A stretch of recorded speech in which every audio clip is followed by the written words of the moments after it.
ان مولویوں کو گود لینا اور ایسٹ بنا کے یوز کرنا، میں اس وقت کسی کے کہنے میں نہیں تھا، آج تو سارے میرے کہنے میں آئے ہوئے ہیں اس حوالے سے کہ ان کی بھی پالیسی وہی ہے جو ہم پہلے ان سے چیخ چیخ کے منوانا چاہتے تھے. انہوں نے دھکے کھا کھا کے، دنیا کی باتیں سن سن کے، اپنے اوپر لگائی گئی سینکشنز کے ڈر کی وجہ سے وہ ساری باتیں لرن کر لی ہیں.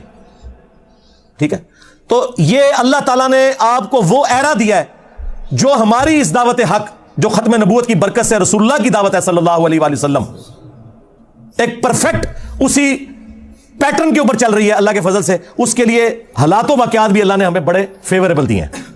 کتنے زبردست فیوریبل حالات و واقعات دیے ہیں کہ انٹرنیشنل میڈیا ہو، لوکل میڈیا ہو، ریاستی ادارے ہوں، سب کے سب ایک پیج کے اوپر ہیں کہ کسی کو کوئی جتھا بنانے کی، قانون ہاتھ میں لینے کی ضرورت نہیں ہے. رہ گئی ہماری ویڈیو سے کسی کو تکلیف ہے اور تم لوگ کانٹ چھانٹ کے اس میں سے اس کے منہ میں اپنا لقمہ ڈال کے اپنی اس کی تشریحات کر کے پیش کرتے ہو، تو بھائی آؤ ثابت کرو اس کو. گورنمنٹ کو اس طرح کے معاملات کرے تو میں پھر ان کو بتاؤں گا کہ ان کی فقہ کی کتابوں میں لکھا ہوا ہے، اور مفتی حنیف قریشی صاحب نے تو ویڈیو میں بھی یہ بات کی ہے کہ اگر کسی کی بات میں 99 مطلب کفر کے نکلتے ہوں اور ایک مطلب اسلام کی طرف جاتا ہو اور وہ بندہ بات کرنے والا مسلمان ہو، تو مفتی پر واجب ہے کہ وہ اسلام کا حکم لگائے گا، 99 کفر کی باتیں چھوڑ دے گا، کیونکہ وہ مسلمان ہے، وہ تو سوچ بھی نہیں سکتا یہ کام کرنے کا. لیکن بس ساتھ یہ لکھنا بھول گئے سوائے انجینئر صاحب کے کہ ان کی 100% باتیں اسلام کے مطابق ہوں، پھر بھی کفر کا حکم لگانا ہے. تو مجھے تو فرق نہیں پڑتا. میں نے آپ کو بتایا جو لوگ ہمیں سمجھاتے تھے نا انجینئر صاحب ذرا ہاتھ ہلا رکھو، ہیں سرکار ہاتھ میں نے ان کی گردنوں پہ رکھا ہوا نا علمی، اسی لیے آپ دیکھیں ان کی چیخیں نکل رہی ہیں اور اس دعوت کے آگے باندھ نہیں باندھ سک رہی ہے. اگر میں ڈیفینسو موڈ میں ہوتا تو دیکھتے ہی آپ کو کچا کھا جاتے. یہ دبکے اس وجہ سے ہیں، ان کو زبان ہی سمجھ آتی ہے. سعد رضوی نے میرے بارے میں بکواس کی نا کہ اس نے حضرت ابوبکر کی گستاخی کی ہے، تو پھر میں نے کیسا اس کو اوپر سے لے کے نیچے تک دلائل کے ساتھ جس طرح زیر کیا ہے، بولا دوبارہ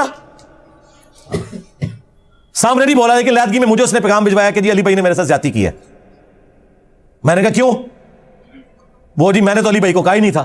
اندازہ کرو، وہ تو انہوں نے علی بھائی کی تصویر جوڑ کے اور ساتھ یہ سارا کچھ کر دیا. میں نے تو ویسے جنرل بات کی تھی. آپ مجھے بتائیں اس کے جملے وہ جنرل تھے؟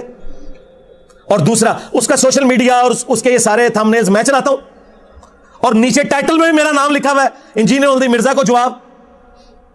میں نے کہا پھر بھی میں تیار ہوں کہ تم نے مجھے نہیں کہا ہوگا، لیکن آگے ویڈیو میں بات کرو. یہ ٹھیک ہے نا؟ میری ڈیمانڈ ٹھیک ہے کہ نہیں؟ تم یہ کر دو، میں وہ پرانی ویڈیوز ڈیلیٹ کر دوں گا. چلو، اور تم اگر یہ کہہ دو کہ ہمارے بزرگوں نے گستاخانہ عبارتیں جو چھاپی تھیں یہ سب کے سب کافر ہیں تمہارے فتوے کی تحت، کیونکہ تم لوگ تو کہتے ہو ان کے کفر میں شک کرنے والے بھی کافر، ان کا دفاع کرنے والے بھی کافر. یہ سارے وہ ہیں نا جو جملے انہوں نے ہمیں سکھایا نا، ہم نے تو انہیں سے سیکھے ہوئے ہیں.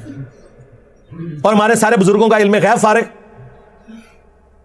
کہ جنہیں پتہ ہی نہیں کہ ان کی کتابوں میں سب کچھ لکھا ہوا ہے. تو اگلی مور میں کرین پہ لگاؤں گا انشاءاللہ، اور ٹائم قیامت تک ہے. ہمیں کیا حرج ہے اس معاملے میں؟ بہرحال جی، جس طرح صلح حدیبیہ کے بعد مشرکین عرب نے رسول اللہ کو پاور تسلیم کر لیا تھا، کیا تھا نا، اگرچہ اس کی شرائط بظاہر مسلمانوں کے خلاف تھی، لیکن مستقبل میں ثابت ہوا کہ وہی شرائط مسلمانوں کے حق میں نکلی. حضرت ابو بصیر رضی اللہ تعالیٰ عنہ کی برکت سے اللہ نے اس کو کس طریقے، اسی لیے اللہ نے تو پہلے کہہ دیا تھا انا فتحنا لک فتحا مبینا. اصل فتح صلح حدیبیہ ہے، فتح مکہ تو اس کا بچہ ہے.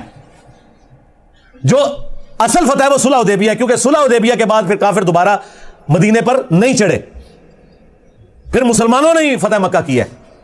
تو وہ شرائط بظاہر ایسی تھی. لہذا ہمیں اگر ریاستی اداروں کے ساتھ بظاہر کسی معاملے میں کمپرومائز کرنا پڑے اپنے مخالفین کے حوالے سے، تو آپ اسے صلح حدیبیہ کی شرائط کے طور پر ایکسیپٹ کیا کریں. الٹیمیٹلی اس کا فائدہ ہمیں ہی ہونا ہے. یہ میں باتیں اشارتاً کر رہا ہوں، اس میں آپ نے رنگ خود بھر لینے ہیں. ہاں، وہ باتیں مجھے سامنے کرنے کی ضرورت نہیں ہے، اور یہ کرنے اس لیے ضروری ہیں کہ ہمارے اسٹوڈنٹس کا غصہ ٹھنڈا ہو. ٹھیک ہے؟ کیونکہ یہ اسٹوڈنٹس بھی ہم پہ جو ہے نا یہ انہی بزرگوں نے مسلط کیے ہیں نا. ہاں، حضرت عمر رضی اللہ تعالیٰ عنہ جب اسلام قبول کریں گے پھر وہ کافروں کو تو نہیں چھوڑیں گے نا. تو اب یہ لوگ اگر اپنے فرقے چھوڑ کے آئے ہیں تو اب وہ کہتے ہیں ہم ان کو نہیں چھوڑیں گے. تو یہ کام آپ نہ کریں، آپ صلح حدیبیہ کو فالو کریں. حضرت ابوبکر صدیق رضی اللہ تعالیٰ عنہ کی اس حکمت کو دیکھیں کہ انہوں نے کہا کہ وہ اللہ کے رسول ہیں. عمر، اگر رسول اللہ نے یہ ایگری کی ہے نا تو اس میں تم حکمت سمجھو. اگرچہ ہمیں کوئی وحی کی تائید حاصل نہیں ہے، لیکن وحی کی تائید مسلمانوں کی جماعت کو اس حوالے سے حاصل ہے، وہ امرہم شورا بینہم. میں کوئی ڈکٹیٹرشپ نہیں ہے یہاں پہ. ہاں میرے آپ کو بچے بھی کبھی اکیڈمی میں نظر نہیں آئیں گے، کبھی کبھار کبھی شوقیہ آ جائیں تو میں ان کو ادھر لاتا بھی نہیں ہوں. سیکورٹی ایشوز بھی ہوتے ہیں، اور ویسے بھی انہوں نے تو خیر باہر ہی سیٹل ہو جانا ہے. میرے بھائی انگلینڈ ہیں 2، وہ تو مجھے بھی زور لگا رہے تھے. میں نے کہا میں نے تو ادھر ہی ہے بیٹھنا ہے. اس کی وجہ ہے کہ اگر میں یہاں سے ہلتا ہوں نا تو پھر لوگوں کے حوصلے پس ہو جائیں گے، انہیں موقع مل جائے گا. تو سرکار میں نے بتایا کہ جب تک تمہارے فرقے کا آخری مولوی قبر میں نہیں چلا جاتا اور اس کی قبر پہ میں وکٹری کا نشان بنا کے نہیں بیٹھ جاتا، میں نے نہیں ادھر سے جانا. ہاں اب میں نے ادھر سے جانا تو سیدھا رسول اللہ کے قدموں میں ہی جانا ہے انشاءاللہ صلی اللہ علیہ وآلہ وسلم، انشاءاللہ تعالیٰ. یہ تم لوگ چھوڑ دو. تو اس طرح کے بعض اوقات ہمیں کوئی کمپرومائز کرنے پڑتے ہیں، وہ آپ سمجھیں کہ ہم ایک لانگ ٹرم معاملات کے لیے اس کو لے کے چل رہے ہوتے ہیں. ہمیں کوئی ضرورت نہیں ہے کسی قسم کی اس قسم کی خانہ جنگی میں پڑھنے کی. دعوت کا کام کریں. جب کولڈ وار آپ ون کر رہے ہیں تو کیا ضرورت ہے خام خواہ اس طرح کی ایکٹیویٹیز کرنا کہ جس کی وجہ سے کوئی معاملات بگڑیں. ٹھیک ہے، اس لیے میں بار بار اپنے اسٹوڈنٹس کو کہتا ہوں کہ میری طرف سے کسی کو گالی نکالنے کی، کسی ریاستی ادارے کو برا کہنے کی، کسی انڈیویجول کی غلط حرکت کے اوپر گالی گلوچ کرنے کی، یا اس کے اوپر کوئی ایکٹیویٹی پرفارم کرنے کی کسی کو کوئی اجازت نہیں ہے. نہ میں کسی کو آن کروں گا اس حوالے سے، کیونکہ اس کا فائدہ نہیں ہے نا.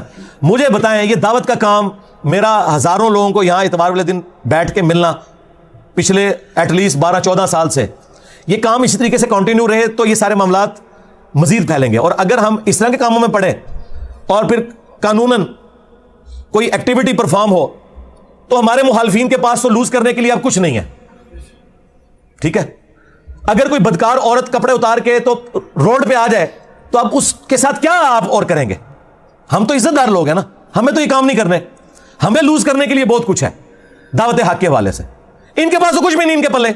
یہ تو ہمیں انہی معاملات میں الجھانا چاہتے ہیں اور ہم نہیں الجھیں گے. کیوں کہ جہاں سے بنو امیہ اور تمہارے ماموں کی عقل ختم ہوتی ہے نا، وہاں سے انجینئر صاحب کی عقل سٹارٹ ہوتی ہے انشاءاللہ تعالی. پہلے تم لوگوں نے اہل بیت کے ماننے والوں کو رلایا، اب قیامت تک بنو امیہ کے خدمت گزاروں کی چیخیں انشاءاللہ تعالی بلند ہوں گی اور ہم اسے اور ہماری آنے والی نسلیں اسے انجوائے کریں گی. صلو علی محمد و آل محمد، اللہم صلی علی محمد وعلی آل محمد واصحاب محمد وازواج محمد وامت محمد اجمعین الی یوم الدین. آمین.